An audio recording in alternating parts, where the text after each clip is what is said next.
And good evening and welcome to this edition of Train Aficionado Live. I'm Jonathan Higgins, live in our studios right here in Cincinnati. So tonight we're going to be talking about rail fanning essentials when traveling on Amtrak. So some of the cool things that you should consider as a rail fan, bringing with you maybe on a day trip on Amtrak or maybe an overnight journey on Amtrak. For myself, I've been on a couple of Amtrak trips on the Northeast Corridor, so that was pretty much a day trip. I've also done a day trip on the Downeaster, which runs from Boston up to Maine. So I've done a couple of day trips. I haven't done an overnight on Amtrak. I'm really looking forward to doing that at some point. That's something that's definitely on my bucket list. Many of you that have watched the shows in the past know that I'm a huge fan of the Empire Builder, and I want to be able to do that someday from Chicago to Seattle, Washington, which would be a lot of fun. So I'm really hoping to do that at some point. But we've got a great show here tonight. We're going to be talking about some of these things that you probably don't think of typically bringing with you on a trip.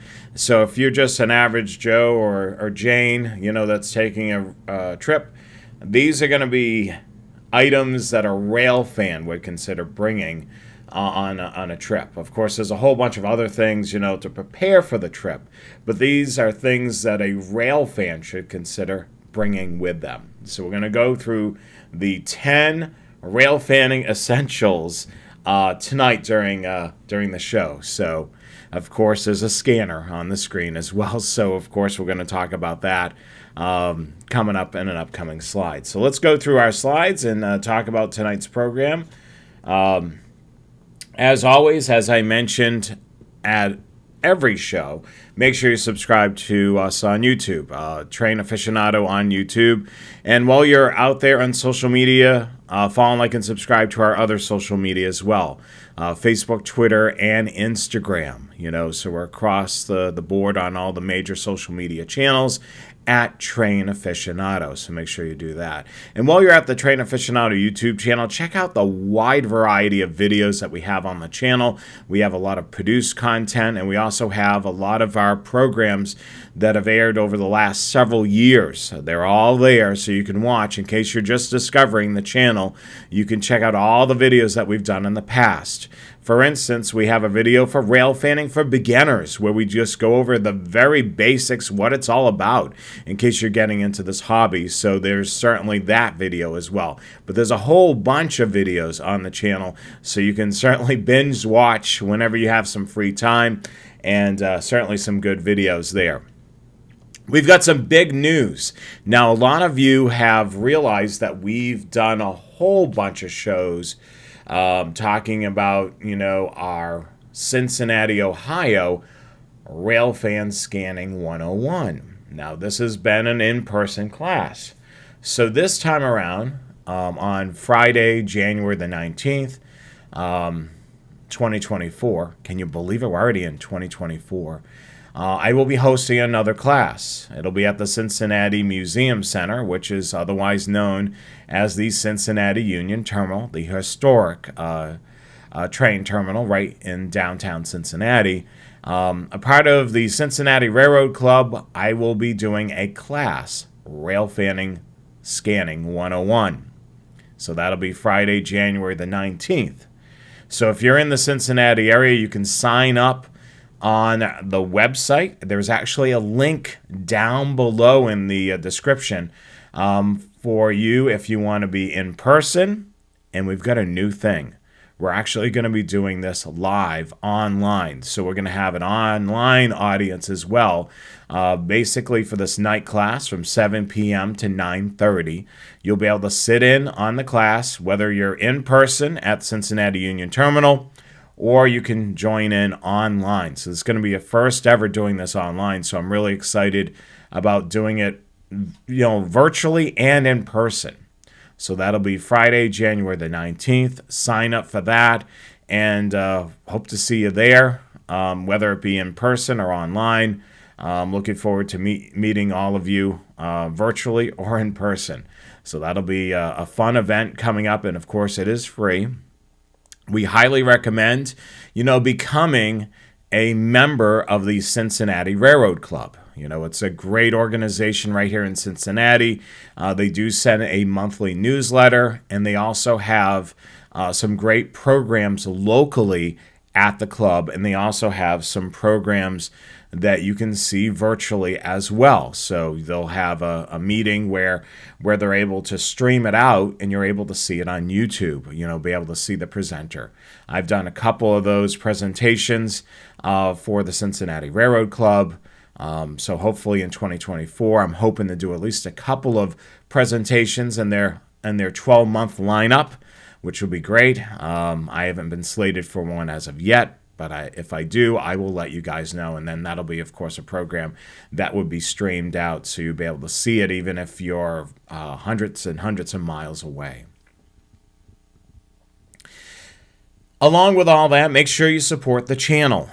We greatly appreciate everybody that's purchased hats, T-shirts, and travel mugs through the store. We've got some stuff on there, some new stuff on the store as well. You could check out the website, trainaficionado.com, where the blog lives, where a lot of our trackside guides are, and also where our store is. So you can shop our store, and of course this helps us along with being able to pay for the streaming service that we use, being able to upgrade equipment. I mean, we've done a lot of great stuff with the profits that we made from the store. So certainly keep supporting the store.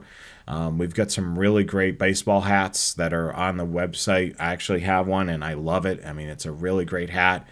And whenever I'm out trackside, I try to make sure I grab that hat and of course, myself promote the channel. But you can also promote the channel as well by wearing some of our swag. So we're going to talk about the top 10 rail fanning essentials for traveling on Amtrak. Now, this is not in any particular order. And these are, of course, some recommendations. There may be things that you may have think of, after watching the show saying, oh, that should have been on the list. This is just to kind of get your mind thinking of, oh, this would be a good thing to have with you as you're traveling as a rail fan on Amtrak, whether it be a day trip or an overnight trip. These are great things to bring with you. It is chilly up there, Les, 33 up in Toronto. Ooh. Yeah, it's been chilly here in Cincinnati, Ohio as well. So I hear you. I'm not a fan of the cold weather, and it doesn't make for nice trackside rail fanning. That's for sure. Let's continue on. So many of you know me, and of course, a scanner is going to be on the list. So what I would recommend, of course, is our 125AT, the Uniden Bearcat BC 125AT. That scanner goes for about $130. I would recommend probably getting some other accessories, such as a carrying case, an AC adapter. If you've got an iPhone or an Android, these USB wall warts, you probably have a dozen of them at the house. If you already got a couple of those, you can use that. It's the same. It's 1 amp, 5 volt, little, wall wart, as you see there. Of course, you can use rechargeable batteries, probably on the trip. Of course, I would charge up your rechargeable batteries, and I would also bring alkaline batteries. You're going to be listening probably quite a bit on the train. You're going to be able to hear communication of the crew itself on the train. You're also going to hear the engineer communicating to the dispatcher as well. And of course, you're going to hear some activity along the line as you're traveling of other trains communicating to the dispatcher as well. So, which is a great thing. You're going to be able to hear locally what's going on as you're on the move on the train. I strongly recommend some wired headphones or this shadow listen-only earbud that you can put in your ear so you're not disturbing the other passengers on the train. So definitely you want to bring some headphones or an earbud or something like this, wired of course, because the scanner doesn't have Bluetooth, so you'll have to use a headphone jack. If you're in your own private sleeper and you're able to do an overnight journey on Amtrak, then you really don't need the headphones. You can kind of listen to it openly in the room. The other thing, too, if you're in the sleeper, you may want to get one of these cell phone glass mounts. If the brackets around it are long enough, it works well with holding the 125 AT. So you can kind of suction cup it to the glass and then position the scanner so it's facing you. So you're able to see the screen, and also you're able to get the scanner up by the window, kind of increase that reception. Keep in mind, when you're inside of the train, you're basically inside of a can. So you want to make sure when you're rail fanning on the train, you probably want to have the window seat, or you want to put the scanner as close as possible to the window, so be able to get a little bit more range when you're inside the train. Of course, you'll be able to hear the engineer in the locomotive, and then the conductors on the train. Shouldn't be any problem. You should hopefully be able to hear the dispatcher pretty well. But the thing is if you want to pick up other trains along the line, remember it's line of sight communication. So it's not repeaterized, so you have to be within close proximity to hear those other people communicating on the radio. And of course, we'll talk about all of this in great detail when we do the scanner class coming up in a couple of weeks. So if you want to understand how the railroad communication works and what the best way to program the radio, and some tips and tricks on finding new frequencies while rail fanning, join the class. We'll take a deep dive, and as you see there, it's about a 2-hour presentation, maybe a little bit less. I've added, a 30 minutes additional for Q&A, and as a reminder, that link is in the description. So we've got a scanner. That's definitely a good thing. Chris, I see that you're asking a lot of questions about NXDN. Unfortunately, we don't know all the answers. As for all the major Class 1 railroads have not switched over to NXDN, so I'm not too sure how it's going to be set up. I know you've asked me that before. Until it happens, I don't know what's going to happen with that. I'll be brutally honest with you. For the railroads that are using NXDN, it's very localized, maybe in a yard, or maybe it's a scenic railway. But none of the Class 1s have switched over their main communication to NXDN. So unfortunately, nobody can answer that, even myself, in this room or in this broadcast tonight, until it kind of happens. I mean, it all depends on how they're going to set it up. Moving on. So a lot of us have our cell phones that are basically welded to our side. So if you're moving about on the train, of course, there's places where you can plug in. So you can always get one of these power banks, which are relatively affordable. Usually can typically charge up your phone a couple of times. The other thing that you can use this for is to power your scanner as well. So you can see that there is multiple USB connections on the power bank. So of course you can plug in your phone. You can also plug in your scanner to charge that as well. Keep in mind, the more devices you're using and the longer you have it plugged in, of course, this particular battery is going to drain relatively quickly. But this is something that's great to use on the go. And of course, if you're going to do something with a power bank, you definitely want to make sure you bring the charger cable for the power banks. So if you are in the sleeper at night and you want to be able to charge up this battery so it's ready to go next day, let's say the next day, you're able to go on a train that has a domed car, and you want to be able to use your power bank for whatever charging any particular devices so you can move about, make sure you bring that. Make sure you bring cables for your phones, and also, for iPads or anything like that, and also for your scanner as well. So make sure you have that cable to be able to power your scanner as well. So definitely a great thing, in this day and age, we of course, tote around a lot of technology. So, we've got phones, computers, all that business. And of course, as a rail fan, you'll have a scanner. Now, there's a couple of apps that I would consider. I mean, this is a paid app, the Rail Map for Open Railways. Now, this is a really cool app. Basically, this app highlights all the railroads across, the United States and around the world. It does cost a few dollars for the app. It is a paid app.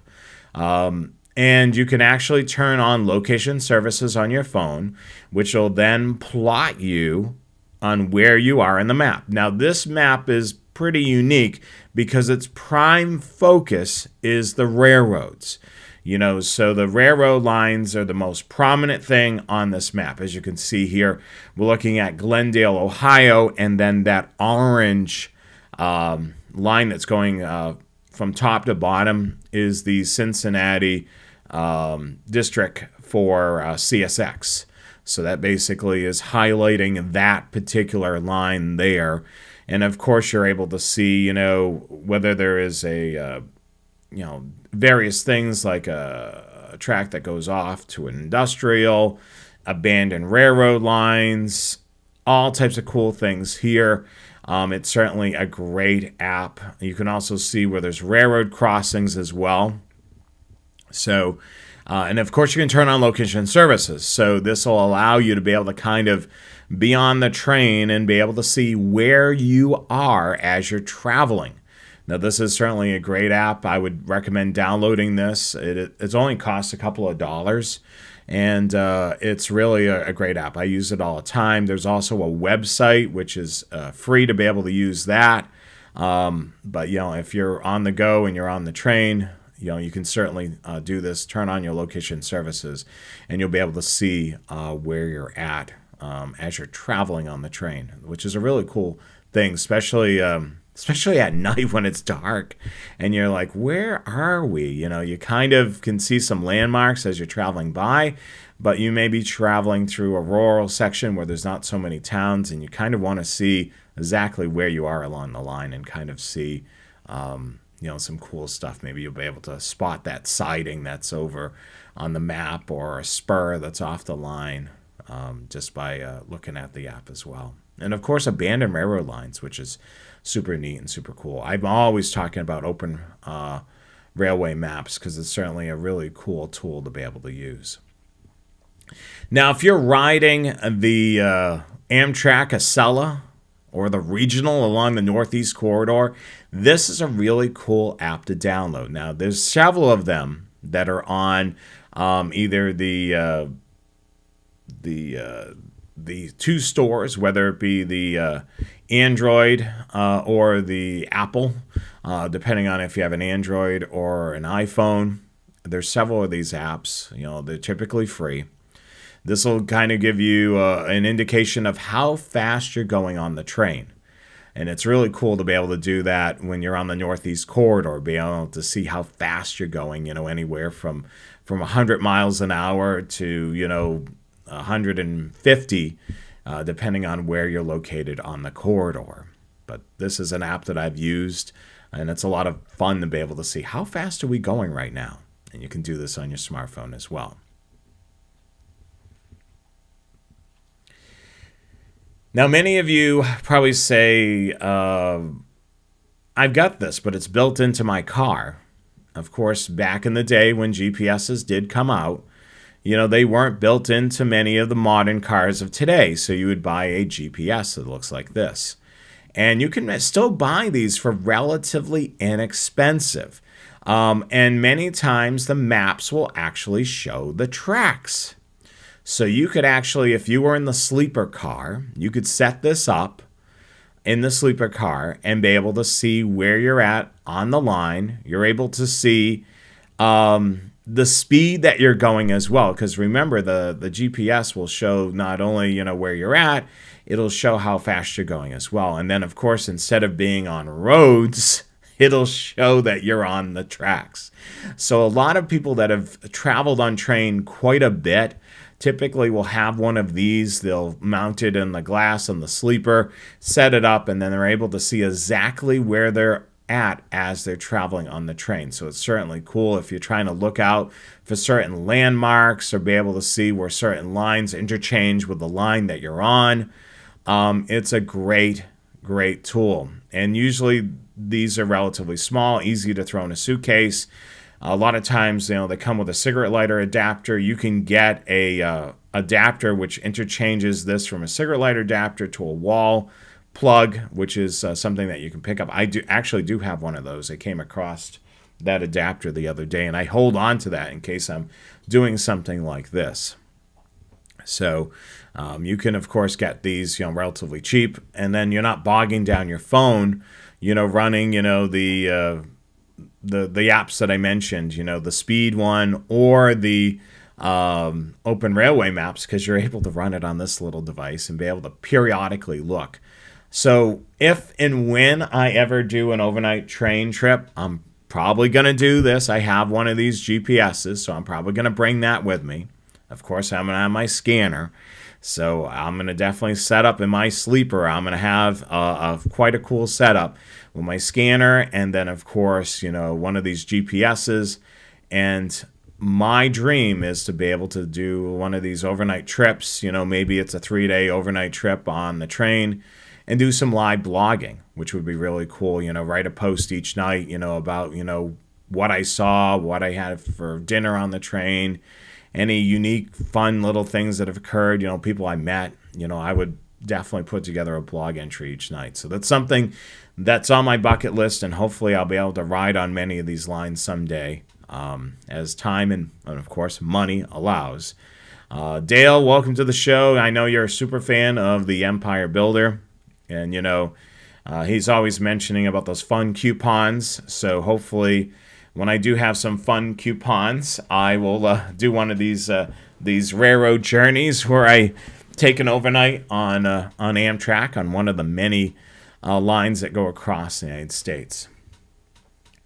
So if you have one of these kicking around, and which I do, I have a Verizon hotspot.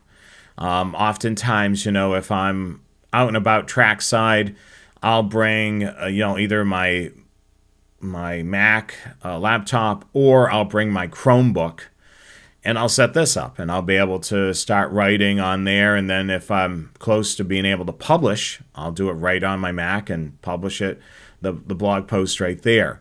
So if you do have one of these, consider bringing the Wi-Fi hotspot. So if you're running, like an iPad or something like that doesn't have service on it, you can connect up to, this hotspot, which would allow for that. Or if you've got a laptop, you're working off your laptop, bring this hotspot, which is really nice. I'm thinking there could be Wi-Fi on the overnight trains. I haven't been on it, and I believe, they've started putting in, Wi-Fi, I believe, even in commuter trains. But, it wouldn't hurt to bring a hotspot. If you've got one, of course, many cell phones will act as a hotspot. So if you do have, your service where you can turn your phone into a hotspot, that's something you can do as well. So certainly, I believe with my Verizon plan, I have the ability to turn my phone into a hotspot. So it allows me to connect to, a laptop or an iPad or something that doesn't have cell phone service. But yeah, definitely, I believe that many trains do have some Wi-Fi. I'm not too sure how reliable it is, but if you're on one of the, the major networks, such as Verizon, T-Mobile, or AT&T, and you have a hotspot, certainly wouldn't hurt bringing it with you. You can certainly use this if the train Wi-Fi is not that great. As rail fans, we always talk about when we're trackside, food. Of course, I've talked about, rail fanning out in Altoona, Pennsylvania, and raving about Sheetz, which is a gas station that makes food to order that's really good and it's cheap. When you're on board the train, of course, you may be able to go to the snack car and grab some food, or if you're on one of these overnight trains, of course, you can eat in the dining car. And then, of course, pick up snacks in there. But it doesn't hurt to bring some additional snacks.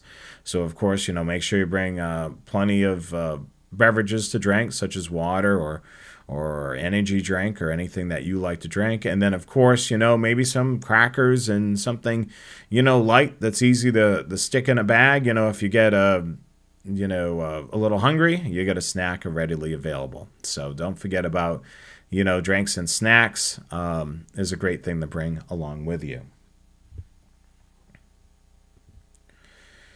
In this day and age, everybody's getting back to traveling and such. And of course, the cooties are out there, whether it be the flu or COVID, that's still running around out there. It doesn't hurt to bring, some hand sanitizer or those hand sanitizing wipes. You can get this pretty much anywhere now. There was a lot of germ phobes, that used this like it was going out of style. I can think of a few. Howie Mandel is one of them. Comedian Howie Mandel. He was using, this is prior to COVID, he was using the hand sanitizer so much it was doing a number on his hands. And the doctor was basically saying, you gotta, lay off the hand sanitizer. But he was prepping for COVID times. And of course now, with everybody, going through COVID, the whole epidemic, I notice a lot more people are more aware, which is great. And I notice a lot more people in the bathroom. I can't believe how many people prior to weren't washing their hands. And now I'm seeing a lot more people, take a moment, wash their hands, make sure they're using warm water and soap. So, yeah, keep it up. I mean, the thing is, we're out. Some people are going to be good with hygiene and other people not. But, do your part. Bring your hand sanitizer or these wipes, which will at least keep you protected and the people that you care about somewhat protected as well.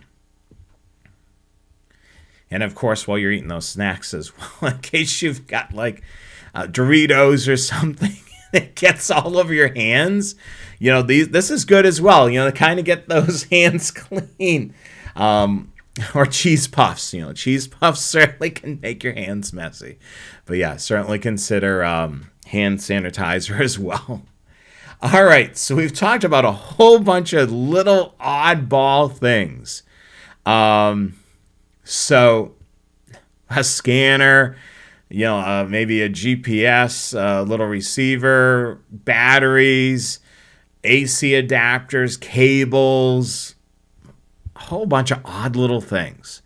Now, you may think that this is funny, but one of these toiletry bags, of course, you'll probably have one that'll have, your hygiene products, deodorant, razor, little soap, other things that you need, maybe medication or your pills or vitamins. You're typically going to put all that in there. You may want to pick up another one of these. One of these is great for putting in all the things I mentioned tonight. All those extra items that I mentioned, you could have one that's for your toiletries that actually legitimately has that. And then the other one can have, your scanner in there. You can put in extra batteries, your cables, your power bank, extra AC adapters, things like that. And the great thing about it is if you're moving out of your sleeper car and you're going, to the domed car, you could just grab this bag and then you got everything in there. So if you need extra batteries, you got that in there. You got your headphones in there, whatever it may be, it's a grab and go, which is really nice. So when you're looking for small travel bags, consider one of these toiletry bags because it's going to have all the little pockets and little places to put things. So you can certainly do that as well. And this is one that I think I found on Amazon, which has a zipper pouch and it's got, several little different compartments, which is really nice. So you can really organize your stuff. So, of course, hopefully, with this show, we're getting a lot of your creative juices going with things like, geez, I didn't think of bringing that. Or I've been bringing this stuff and I've been doing it all wrong. Maybe I should get one of these little toiletry bags and being able to do that. Last thing on the list, Now, you're going to be traveling through some picturesque areas. Now, of course, your telephone can take pretty good photos, but you may want to bring your DSLR camera. And of course, that'll have its own bag. You're not going to be able to squeeze this into the toiletry bag unless you're using a point and shoot smaller camera. But yeah, so this is definitely something to bring. Taking photos on the train, of course, you want to have somebody take your photo of you being on the train. And of course, taking photos of the scenery that you pass. Now, the great thing about, doing this is if you're sitting by the window seat or if you're in your sleeper and you got a picturesque view going by, typically what I normally do is I'll take the lens and put it right on the glass and I'll shoot the photo right up on the window so I don't get any reflection or anything like that. Hopefully the window is clean on the inside and the outside, so you're able to get a pretty decent photo. Just adds another layer of glass. A little trick that I've done, when I've had to take a photo and I've got glass in between, me and the outside or whatever it may be, I'll put my camera right up on the glass, and hopefully that window glass is clean and try to take a photo. So yeah, definitely, if you're going to be traveling, make sure you bring a camera. Of course, your phone will do a pretty decent job, but sometimes you want to kind of maybe use a little bit more advanced camera. So definitely consider that as well. These things that I mentioned were basically compiled from a list that I've seen on a couple different websites, and I've added in some of the railfanning stuff. So, the toiletry bag was certainly, something that was on the list that I've seen on many lists, for the average Joe or Jane going on an Amtrak trip. The other thing is snacks as well. And of course, all the other stuff was pretty much Railfan type of stuff. So some cool things to be able to keep in mind as you travel on Amtrak. There's some really cool stuff. As, mentioned in some of the chat, you're going to be passing many freight railroads and freight yards. So when you're traveling on Amtrak, it'll pass through freight railroads of UP, BNSF, CP, KC, NS, CSX. As Union Pacific 1949 mentions, you're going to be passing places that are not accessible to the general public. But when you're riding on the train, you're going to pass it. It's going to go through there. So you're going to be able to see a lot. That's why knowing where you're at along the line is key. Because I'm going to be, about 10 minutes away or about an hour away from, passing this particular yard. So now you can know, okay, so I need to be looking out the window, make sure I'm paying attention because I want to be able to see this yard. Of course, for a regular rider, they're not looking for yards, all this other stuff. But we as rail fans, we're looking for all these cool landmarks, junctions with other lines. So the other thing that I didn't have in the slide presentation is knowing your route. Kind of seeing where the train travels. How does it get from point A to point B? What railroad lines is it using? Look at some old timetables to kind of see what the route looks like. Is it a double track? Is it a single track? Where those yards are in relationship to the route. Is it before or after a particular station? The other thing, too, is if you're bringing the scanner, look online for the frequencies. You may want to even look for blogs that people have done the trip, and they've discussed, in between this point and this point, you want to have this frequency programmed into the scanner. And then once you get to this station, they switch over to this other frequency. So you want to be able to set up your scanner for the route and also have a backup plan in case the frequencies do change. What I recommend doing on the 125 AT is programming the first 97 railroad channels in Bank 1 and Bank 2. They line up with the actual channel number. So if they say to go to channel 22, you press 22 on the keypad, and it'll go right to channel 22.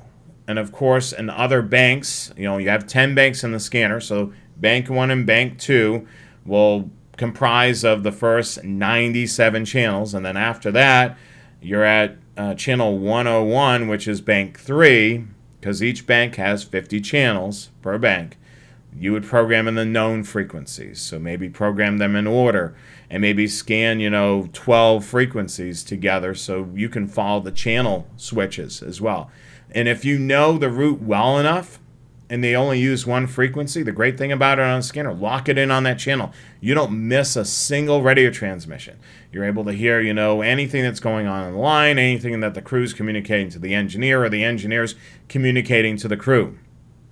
But yeah, definitely be prepared. You want to do a little bit of research before going on the trip. Find what lines you're traveling. See if there's a list of frequencies along that particular route. Be prepared. And then, of course, be prepared for, a possible frequency change. Maybe the railroad, since that person published their blog entry or, their research, may have changed slightly. I've had that happen to me personally, where one of my trackside guides had frequencies listed for an area, and they recently changed the frequencies. I went to go there, and I'm like, I don't hear nothing on this channel. What's going on here? So I ended up putting my scanner into a search, and then lo and behold, they switched frequencies, for the line. And of course, I updated my information. So in turn, when you go, you're not scratching your head going, I'm not hearing anything. So definitely do that as well. Dale Osborne and I are both on, of course, Facebook, or Faceplant, as he likes to call it. And we're both a part of a group that's for the Empire Builder. So a lot of times there will be Facebook groups for particular railroad lines. So if you kind of want to learn more, see if there's a group that's online. Join the group, be able to see the banter on there, maybe scroll through that particular group page so you can kind of, see the things that's talked about on there, some of the things to consider. Maybe there's things that you need to bring with you that you typically wouldn't bring on a particular railroad line that you've been a passenger on. So a lot of great resources out there. And of course, there's other blogs out there. There's also people that have done some YouTube vlogs, about their train trip on a particular line. Certainly check those out as well. So a lot of good stuff there.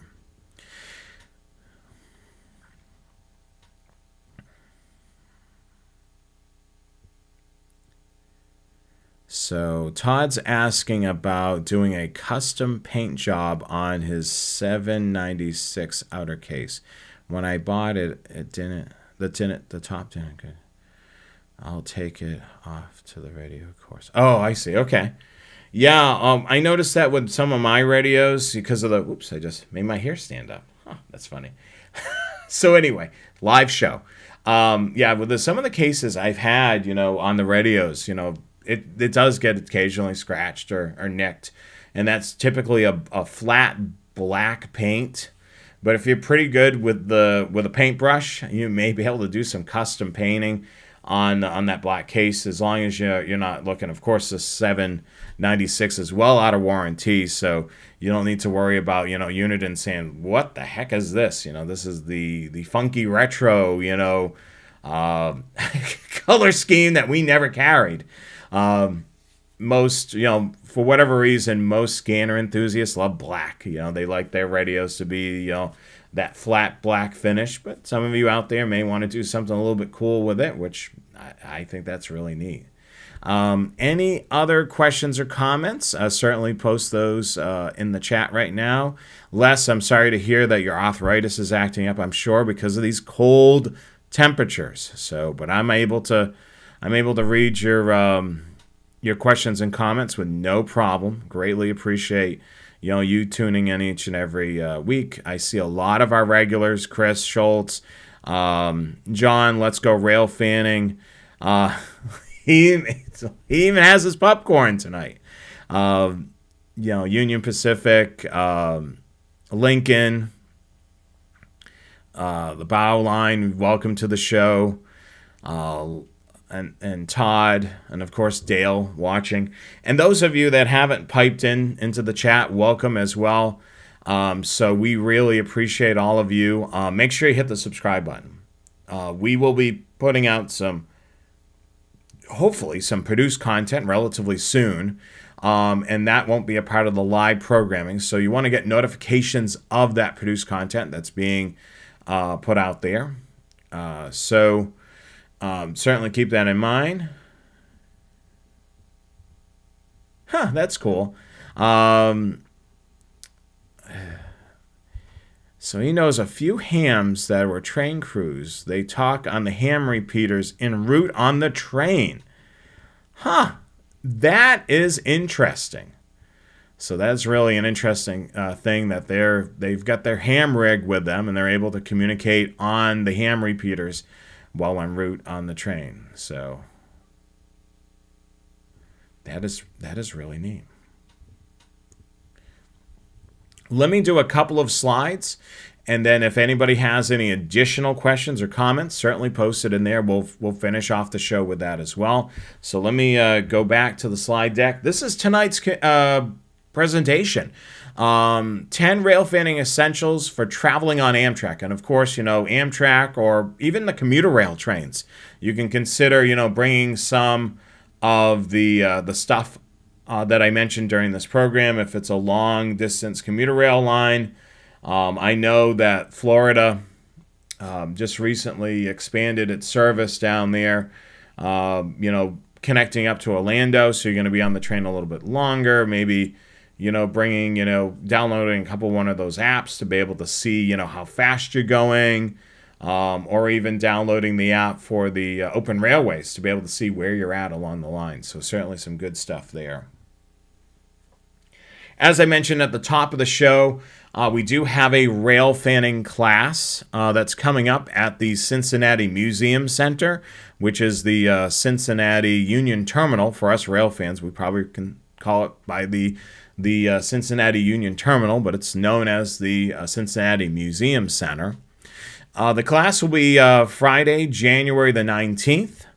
From 7 p.m. to 9:30. The doors open at 6:30, so you can get settled in, get a good seat.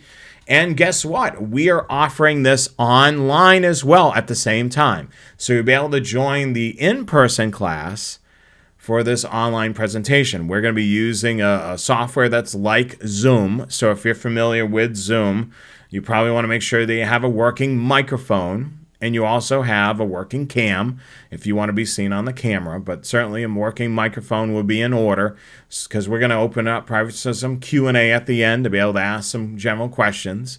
But, I'll be doing this lecture, which will be about 2 hours. And then I've added on about 30 minutes for any Q&A or anything else after. You'll be able to see a slide deck just like this. But it's going to be a deep dive into, rail fanning with a scanner. We're going to talk about, a whole bunch of things, the 125 AT, some of the new radios that are coming out. We'll talk about, how railroad communication works, how to program the radio, and tips and tricks for that, and so much more. And, of course, this Rail Fanning Scanning 101, of course, is something put on by, of course, Train Aficionado and the Cincinnati Railroad Club. So if you are interested in additional stuff that the Cincinnati Railroad Club does, certainly I will be mentioning information during that program, how to become a member. If you're in the Cincinnati, Ohio area, come out and do this in person. It's great to be able to be in the room with everybody else, but I know a lot of you are around the country and around the world that watch this show and wanted to be able to sit in on one of these classes. This is your opportunity. If everything works out well, knock on wood, I plan on having some more online sessions like this where we kind of have a classroom setting and you're able to interact with me during this classroom setting, which will be a lot of fun. So that's our Rail Fanning 101 class coming up later this month. So make sure you sign up. Space is limited for the online class. For the in-person class, it's not as limited as of right now. I will let you know if things start to fill up. If you've already signed up, I will be sending an email shortly. Whether you've selected in-person, it'll have instructions of how to get there and where to go. If it's online, it's going to have instructions on what we're using to be able to do this. What I would also recommend, if you're doing the online, you're able to connect up to the service beforehand and be able to make sure, hopefully your microphone and camera are working properly prior to this program. Make sure you follow, like, and subscribe to our social media as well: Facebook, Twitter, YouTube, and Instagram at Train Aficionado. Check out the channel. We've got tons of videos. We're in the fifth season of Train Aficionado, so you can watch all 5 seasons, and along with that, any produced videos that we have. You can also support the channel as well by checking out our store at trainaficionado.com. While you're there, you can see the store. You can check out our trackside guides, including our trackside guide for Altoona, and one we're working on for Cincinnati, and one that we have for Charlotte, North Carolina. So some really cool stuff there. So that was tonight's program, 10 railfanning essentials for traveling on Amtrak. So I see a couple of questions, so we'll go back to those questions. So have I heard the police talking to the train before? I haven't heard direct communication from local law enforcement. I have heard the railroad police communicating to the train. So Amtrak police are really fun to listen to, and you can hear them along the Northeast Corridor. They're quite busy. There's multiple sites or channels along the corridor, so you have to program them in. It is to a degree repeaterized, so you're able to hear the dispatcher, and you're able to hear the vehicle, communicating, or the officer, I should say, communicating. Along the Northeast Corridor, they'll respond to anything as a trespasser, or, they'll be stationed at one of the stations that Amtrak services, or they'll even do patrols along the right-of-way where it's somewhere where people frequently trespass, so to be able to get those people off the tracks. So depending on the system, you can hear both sides of the conversation. There are some railroads that are using a digital format such as NXDN for the railroad police, and sometimes that is encrypted. So keep that in mind, that, you're not able to hear, all the railroad police. And then also there is certain parts of the country, there'll be listed frequency of railroad police, and you'll never hear a darn thing. Sometimes maybe they only have 2 or 3 people that are covering, hundreds and hundreds of miles of track. And of course, they're a little different with their, with railroad police are not subject to local police where they have, their small little area they're covering. Basically railroad police, Amtrak police, for instance, they're patrolling their right-of-way, which, could be 100 and some odd miles or longer. And, of course, that right-of-way is going over state lines and everything. So they kind of have like a federal type of capacity where those county lines and city-town lines don't apply. So some cool stuff. But, there are probably many railroads that do have a good relationship with the police department. Maybe they'll have some sort of communication or patch to be able to communicate to the railroads in particular. So yeah, there's a lot of fun listening, but that all depends on where you're at in the country and what type of relationship they have with the railroad. Is there anything else? I think that's going to wrap it up this evening. Thank you so much to our live audience that watches, the show. And thank you to those of you that watch it after it premieres and it's sitting on the YouTube channel. We appreciate all of you that watch the program each and every week. I hope that you have a great night, and welcome to 2024. So hopefully a lot of great things coming this year. Not only to you, but hopefully some great programming from Train Aficionado and, of course, the scanner guys as well. I'm going to work on producing more content as well, so that should be really good. So definitely watch and certainly subscribe to the channel as well.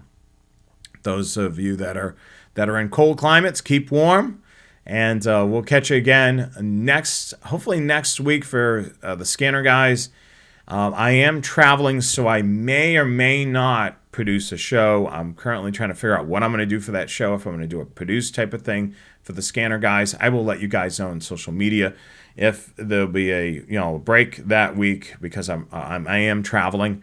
But if not, there'll be something produced that'll air at 8 o'clock Wednesday night. And go from there. But certainly that's why it's key to subscribe to our social media, Facebook, Twitter, YouTube, and Instagram. And of course, subscribe to the channel here as well. We greatly appreciate it. Happy New Year to everybody. We'll catch you again next week hopefully on the Scanner Guys, and the following week for Train Aficionado Live. If you're watching this for the first time, Train Aficionado Live airs on the first and third Wednesday of every month, 8 o'clock Eastern Time, 5 p.m. Pacific, right here on YouTube. And then the Scanner Guys airs on the second and fourth Wednesday of each month. So if you're also a Railfan and a scanner enthusiast, check out both shows. We thank you so much for joining me. Have a great night. Catch you again next week. And of course, the following week for Train Aficionado. Be safe out there. Good night.